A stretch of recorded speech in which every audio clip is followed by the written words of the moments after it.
Hola, buenas noches, Iglesia Comunidad Cristiana de Cartagena. Que Dios los bendiga. Bienvenidos a este viernes por la noche de Escuela Bíblica. Le damos gracias a Dios por la vida de cada uno de ustedes y porque se puedan conectar a este espacio una noche más para aprender lo que el Señor nos está enseñando. Les recordamos que estamos haciendo un estudio panorámico de la Biblia y en el día de hoy ya vamos a terminar el libro de Éxodo.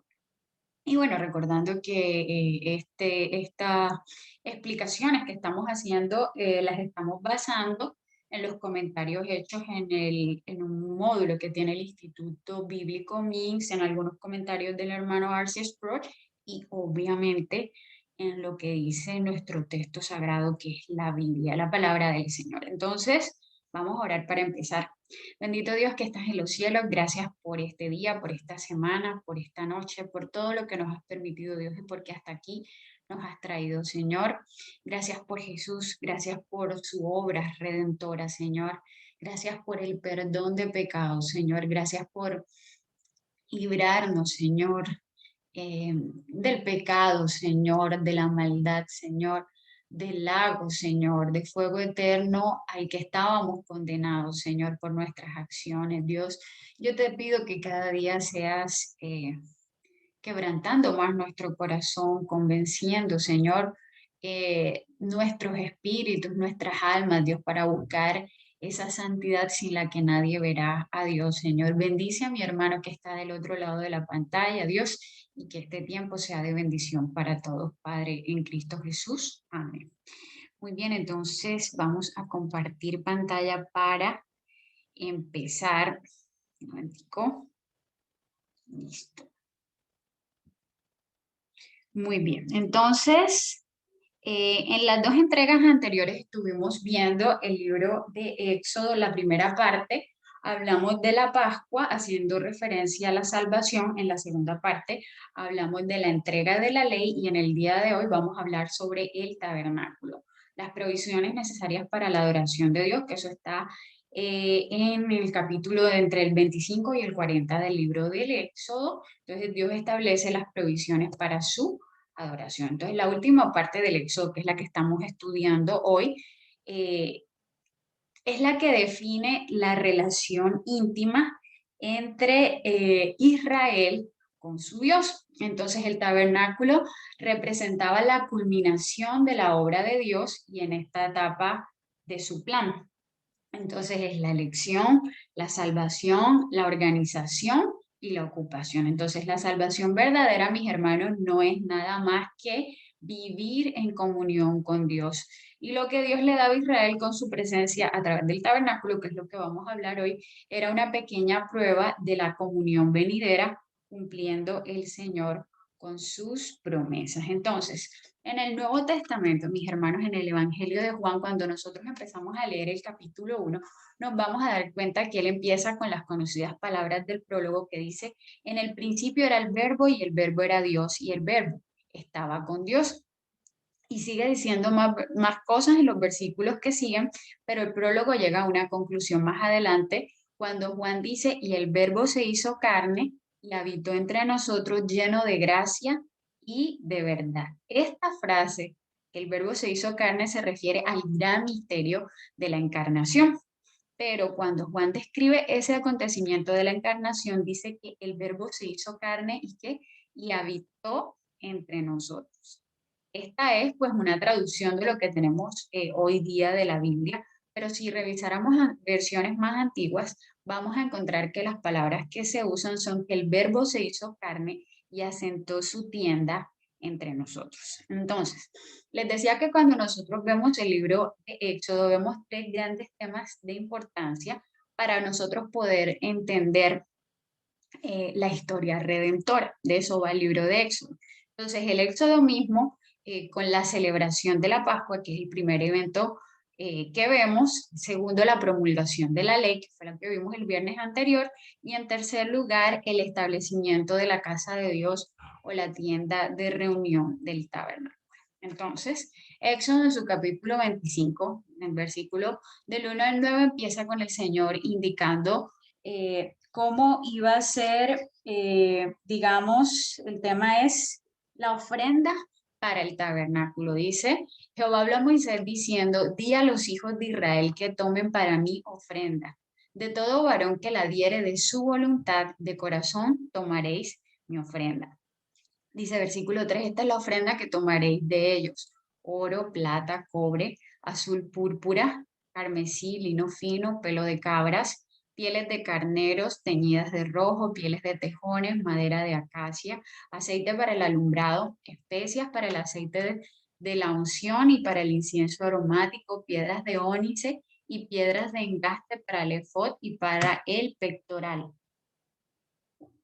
Y harán un santuario para mí, dice, y habitaré en medio de ellos, conforme a todo lo que yo te muestre, el diseño del tabernáculo y el diseño de todos sus utensilios, así lo haréis. Entonces el Señor definió que iban a hacer un santuario para él y que ese santuario, ya desde ahí lo está diciendo, iba a estar en medio de ellos y que ese santuario no era o no estaba pues a discreción de quienes lo iban a construir, sino que todo el diseño iba a ser mostrado por Dios, tanto la construcción del lugar como los utensilios que iban a estar en ese lugar. Entonces, a partir de ese capítulo vemos en el 26, bueno, el resto del 25, 26, empieza a describir y a dar instrucciones súper detalladas a Moisés en cuanto a cómo construir ese tabernáculo.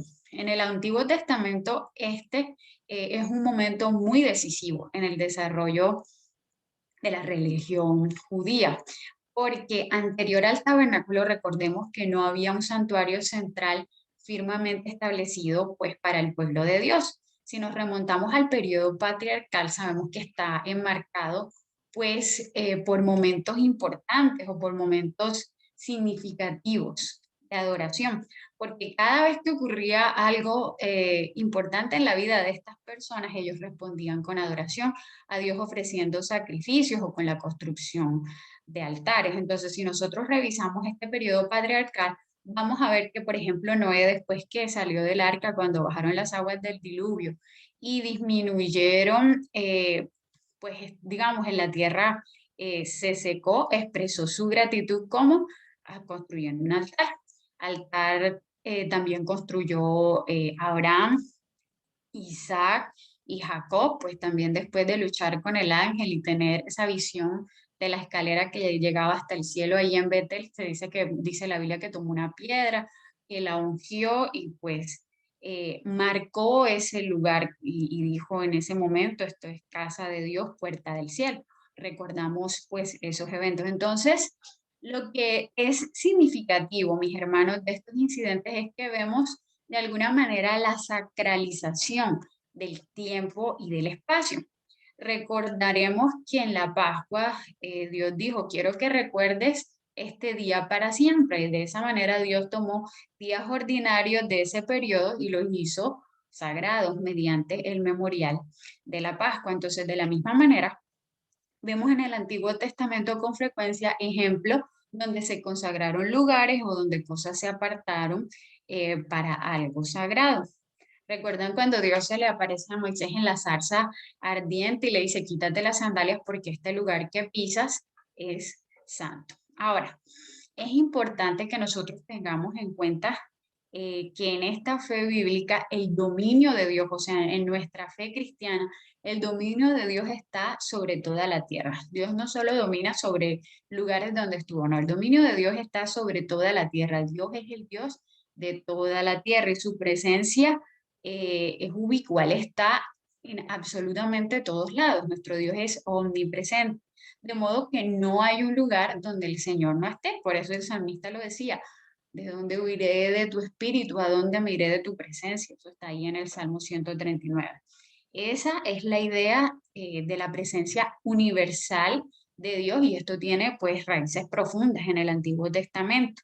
De modo que todo el planeta de alguna manera es santo ya que es posesión de Dios, pero a pesar de estos principios, digamos que existen, vamos a llamarlo así como intromisiones en el tiempo y en el espacio, donde Dios se da a conocer de una forma peculiar y en un sentido particular y esos lugares pues adquieren o esas cosas un significado especial.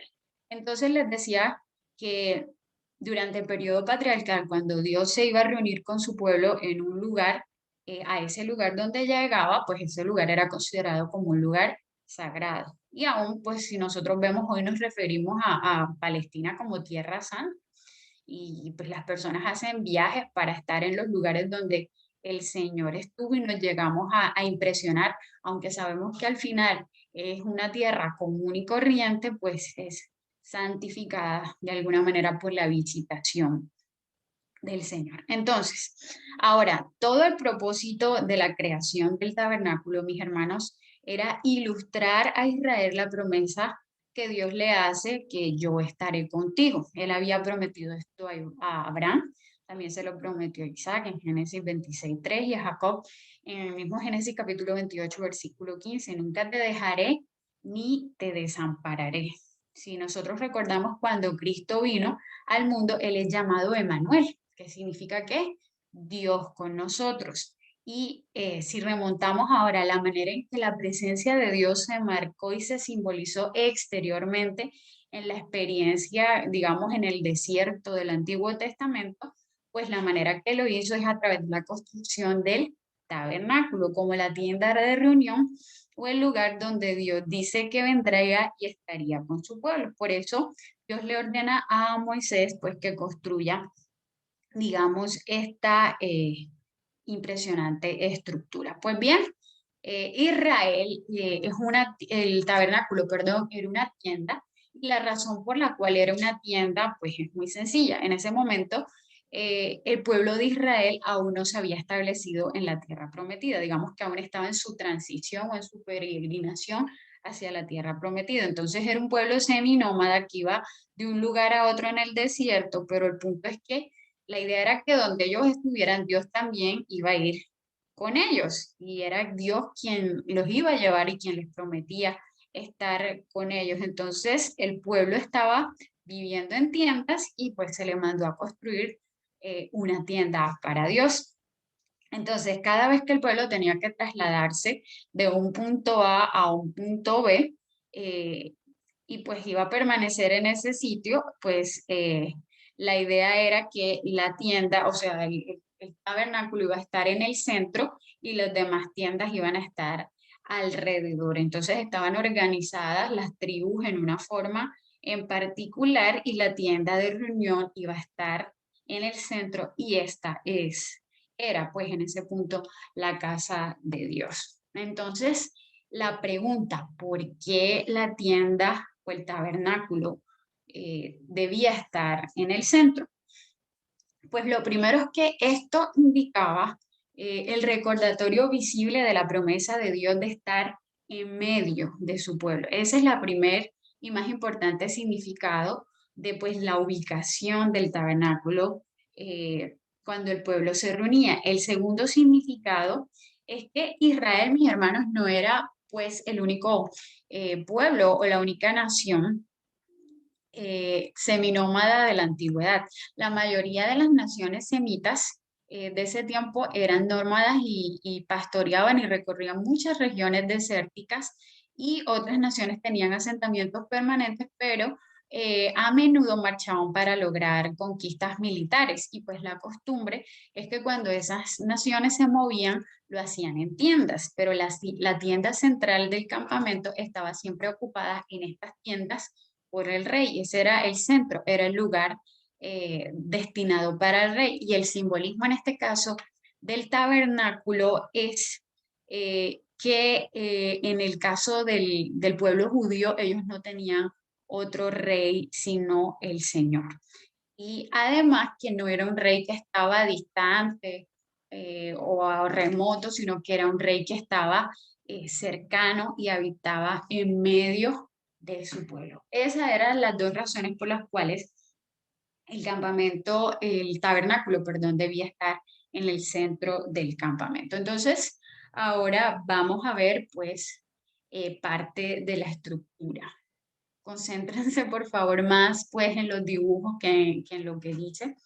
Ahí está una fotico atrasito de como más o menos cómo era el tabernáculo. Entonces, la entrada de la tienda siempre iba a mirar hacia el este y la tienda era una tienda portátil, podía ser pues armada y desarmada. Entonces, cuando la desarmaba, debía ser transportada por una subdivisión particular de los levitas. Ustedes los detalles los van a encontrar en los pasajes, hay que leerlo uno por uno porque nos pasaríamos muchas clases aquí si pudiéramos pues detalle por detalle. Entonces, es importante pues que ustedes puedan leer directamente los detalles. Entonces les decía que para transportarlo había una subdivisión de los levitas. Recordemos que los levitas fueron apartados para las tareas sacerdotales y en la tribu de Leví pues había una familia o un clan en particular que era la casa de Coat, los coatitas, y estos eran los encargados de transportar los utensilios sagrados. Nadie más podía manejar esos instrumentos. Ellos fueron entrenados toda la vida para darles el manejo apropiado de armar, desarmar, colocarlos en las disposiciones que iban los utensilios del tabernáculo. Ya ustedes saben que nadie diferente los podía tocar. Ahí está el ejemplo de Usa, que lo tocó y murió instantáneamente. Bueno, el tabernáculo, si nosotros miramos en la descripción del capítulo 26, las medidas están en codos, pero dicen los expertos, trayéndolos pues a medidas que digamos podamos manejar más, tenía unos aproximadamente 1.003 metros, o sea, era una tienda gigante. Pero en el santuario mismo el espacio más grande estaba ocupado por el atrio exterior y luego venía el atrio interior donde estaba el lugar santo y después del lugar santo venía un lugar interno que era el lugar santísimo. Entonces, aquí donde se ve este humito era como el atrio exterior y ahí que se ve como una tiendecita tapada, acá en la imagen de acá está el lugar santo, que es acá donde está el candelabro y la mesa de propiciación y la mesa del incienso, y acá la parte que está detrás del velo es donde estaba el arca del pacto, que es el lugar santísimo. Entonces, es importante notar que el perímetro exterior estaba protegido por los levitas y la gente del pueblo pues no tenía acceso a este tabernáculo, pues que entraba todo el mundo y salía. Ellos podían llegar hasta el tabernáculo, pero no podían entrar. En el atrio exterior habían dos mobiliarios. Uno que está aquí abajito, la cafecita, eh, la fuente de bronce, y la otra era el altar del holocausto. Entonces la fuente de bronce, por un lado, como su nombre lo indica, pues el material era de bronce y era el lugar donde el sacerdote lo usaba para hacer un rito de purificación antes de que pudiera realizar pues sus deberes sacerdotales. Él tenía que purificarse a sí mismo. La palabra fuente en original es desde donde sale la palabra baño. Entonces, ellos hacían simbólicamente un baño limpiándose con el agua que estaba en la fuente de bronce. Se limpiaban los brazos y los pies antes de empezar sus oficios sacerdotales. El altar de bronce del holocausto, pues era el que se ve ahí con, pues como con el humo en la imagen más o menos. Es el lugar donde se quemaba el sacrificio de animales y se ubicaba en el atrio exterior y tenía 4 postes, uno en cada esquina que se llamaban los cuernos del altar y a veces ahí sujetaban los animales a los cuernos del altar a fin de facilitar pues el proceso de matarlos y quemarlos. Lo interesante de esto es que cuando uno empieza a leer se da cuenta que a medida que se acerca al lugar santísimo hay como un nivel progresivo de lo sagrado, lo cual se ve reflejado pues en el aumento de los materiales preciosos utilizados en los utensilios y en el mobiliario que había dentro. Si ustedes se dan cuenta acá, el material que se usa es de bronce. Entonces les decía que el tabernáculo estaba en el círculo del campamento y todo lo que estaba por fuera del campamento era considerado como, digamos, algo inmundo, era como el lugar para los gentiles. Entonces, el exterior del campamento simbolizaba de alguna manera como esa oscuridad exterior, digámoslo así, que estaba siendo removida por Dios desde el centro, donde Dios se derramaba con sus dones y misericordia y gracia. Entonces, cuanto más cerca estuvieras del centro, más estabas simbólicamente pues cerca de la presencia de Dios. Entonces ellos entendieron esta realidad, o sea, el pueblo de Israel entendía que Dios en realidad estaba en todas partes, pero digamos que la actividad redentora donde se enfocan todos los medios de su gracia estaba eh, más ubicada, digamos, en lo que representaba los lugares santos y el lugar santísimo. Entonces, entre más cerca estuvieras del lugar santísimo, pues simbolizaba que estabas más cerca de Dios y entre más alejado, pues estabas más cerca, pues, de la oscuridad exterior. Este simbolismo, mis hermanos, pues se usa en toda la enseñanza de las escrituras y en los escritos de los profetas y también en el Nuevo Testamento. Y por eso siempre la invitación en las escrituras es acercarnos a Dios, a volvernos a Dios, a estar con Dios, a estar en comunión con Dios, a mantener relación íntima con Dios, porque una relación íntima con Dios nos protege pues de los ataques externos del enemigo, digamos, así que representaría en este caso actual la periferia. Entonces, ahora en el lugar santo, que es la parte que se ve pues más ampliada, en esta imagen estaba el altar del incienso, que es ese que vemos ahí con las dos, el que está con las dos barritas, no el que está en la mitad, sino el que está antes del velo, ¿vale? Entonces, ese era un altar más pequeño que el anterior, que estaba en el exterior, pero estaba hecho de materiales más preciosos. Y el propósito del altar era ilustrar la obra de oración de los sacerdotes que iban allí y ofrecían sus oraciones por el bienestar del pueblo. Y el significado del incienso era que cuando éste era quemado en el altar se esparcía pues un aroma agradable en el ambiente. Y esto era importante porque si recuerdan, afuera en el altar de bronce se estaba quemando los sacrificios de animales. Y esto pues es bastante oloroso. Entonces, el olor que provenía del tabernáculo, en este caso del altar del incienso, hacía o lograba que resultara más dulce y más agradable el olor por la presencia de este altar del incienso. Ahora, cabe resaltar que este altar nos dice mucho sobre el lenguaje del Antiguo Testamento y del Nuevo Testamento. Por ejemplo, cuando el pueblo obedecía a Dios. En la Biblia nos lo registran que Dios se complacía con ellos y dice que sus oraciones eran como olor fragante o eran un aroma agradable para el Señor. Pero cuando el pueblo corrompió su adoración, cuando el pueblo se degeneró en una cosa que era más una rutina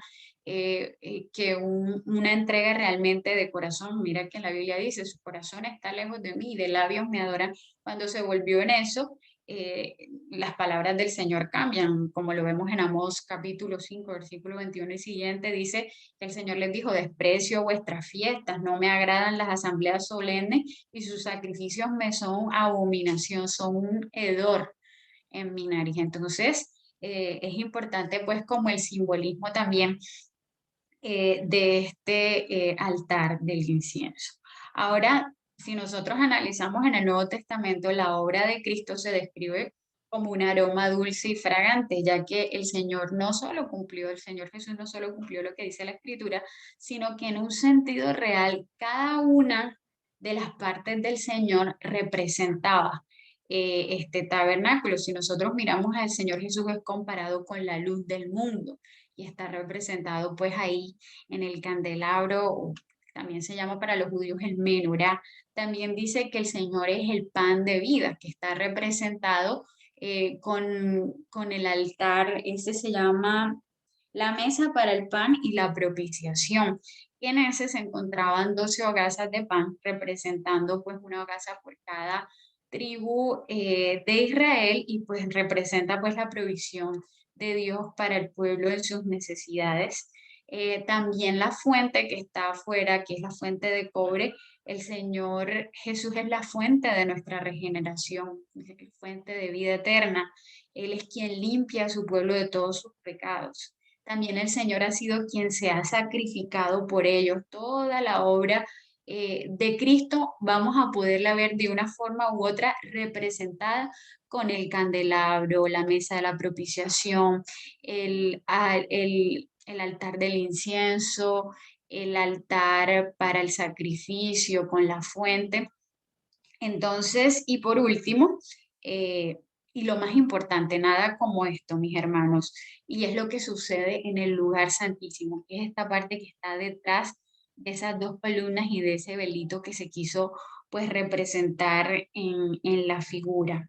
Es pues la parte más importante porque ahí se encuentra el mobiliario más sagrado de todo el tabernáculo y era el arca o el cofre del pacto. Este era un cofre que estaba hecho de madera de acacia y estaba cubierto con oro puro. Eso tenía unos querubines esculpidos con sus alas ocultando y cubriendo el cofre, y en el cofre pues ya sabemos que contenía las tablas de la ley, la vara de Aarón que floreció, una vasija también con el maná que se recogió y se preservó de la provisión, que fue lo que Dios dio en el desierto. Pero lo más resaltante pues de este cofre es la tapa. La tapa del cofre se llama el propiciatorio, ya que el arca del pacto pues es un símbolo pues del trono de Dios, su trono y su autoridad y el lugar de juicio. Así que era en el lugar santísimo donde solo el sumo sacerdote podía entrar. Acuérdense que tenía que prepararse, hasta le ponían una cuerdita en el pie por si moría. Tenía que hacer todo un ritual de purificación antes, y a ese lugar solo se entraba una vez al año, el día de la expiación. Después de un ritual de limpieza, él entraba y rociaba la sangre del cordero en el propiciatorio, o sea, en la tapa. Y con esa acción, la sangre del sacrificio se convierte pues en una cobertura, o representa la cobertura del tribunal de Dios que nos protege de su juicio. Y pues así vemos cómo en este tabernáculo, mis hermanos, toda la obra de redención del Señor, su juicio, su misericordia, se encuentra en el símbolo viviente del tabernáculo de reunión en el que Dios visitaba a su pueblo. Toda la obra redentora del Señor se encuentra de alguna manera representada. O sea, esto es un simbolismo, era un simbolismo de lo que había de venir. Entonces, mis hermanos, el tabernáculo representaba, como les dije al principio, la obra de Dios en esta etapa o en la etapa en la que ellos estaban viviendo en ese momento de su plan. Entonces era elección, salvación, organización y ocupación. Entonces, la salvación verdadera, mis hermanos, no es nada más que esto, vivir en comunión con Dios. El Señor rompió esa brecha que el pecado nos puso y que nos alejaba de Él, para que nosotros podamos acceder o tener esa entrada confiada. Y lo que Dios le estaba dando a Israel con su presencia en el tabernáculo, pues era una pequeña prueba de la comunión verdadera, la comunión venidera, de esa que ahora estamos disfrutando, pero que al final disfrutaremos plenamente en la eternidad, cumpliendo así, mis hermanos, con su promesa de que Dios siempre guarda algo mejor para el futuro. Y así fue el tabernáculo, algo hermosísimo, algo majestuoso, pero que algo que realmente servía como una promesa para la próxima etapa. Y muy bien, mis hermanos, esto era lo referido al libro del Éxodo. Entonces, como les decía, lo mejor que podemos hacer es leerlo. Hemos hecho unos énfasis, pero el libro tiene una cantidad de situaciones e historias, pero hemos querido resaltar como las tres partes importantes para que nosotros entendamos de qué va el libro y en qué debemos centrarnos cuando lo estamos leyendo. Espero que haya sido de bendición y bueno, nada. Hasta aquí llegamos en el día de hoy. Vamos a orar. Bendito Dios, gracias por esta noche. Gracias por permitirnos, Señor, acercarnos a ti, Señor, porque ya podemos venir delante de ti, Señor, y pedirte perdón y exaltarte y adorarte, Señor. Y pedirte dirección, pedirte guía, Señor. Dios, no permitas que tengamos esto como algo común, como algo corriente. Mira todo lo que pasaba en la antigüedad para que el sacerdote se pudiera acercar y ahora que tú no los permites hacer, ayúdanos a tener esta comunión contigo como algo sagrado, como algo sentido en nuestra vida, Señor. Danos ese ardor por ti siempre, que no decrezca, sino que vaya aumentando, Señor, que siempre haya en nuestra alma sed de ti, de esa que solo se calma contigo, Señor. Gracias por tu palabra, porque nos enseña, Señor, por cada símbolo que nos has dejado, Señor, que nos muestra, Señor, cómo tú nos has amado, cómo nos has salvado, Señor, y cómo desde tiempos inmemorables nos estás explicando, Señor, ese plan de redención, Dios, que tú llevaste a cabo, Señor, y el cual podremos, Señor, disfrutar cuando estemos en la eternidad contigo. Bendito eres, Dios, te alabamos y te glorificamos en Cristo Jesús. Amén. Mis hermanos, que Dios les bendiga. No siendo más, los invito a que nos sigamos conectando con todo el contenido que se está compartiendo en nuestra iglesia, en la página de internet y en nuestra sala virtual y los esperamos el próximo viernes. Que Dios les bendiga. Chao.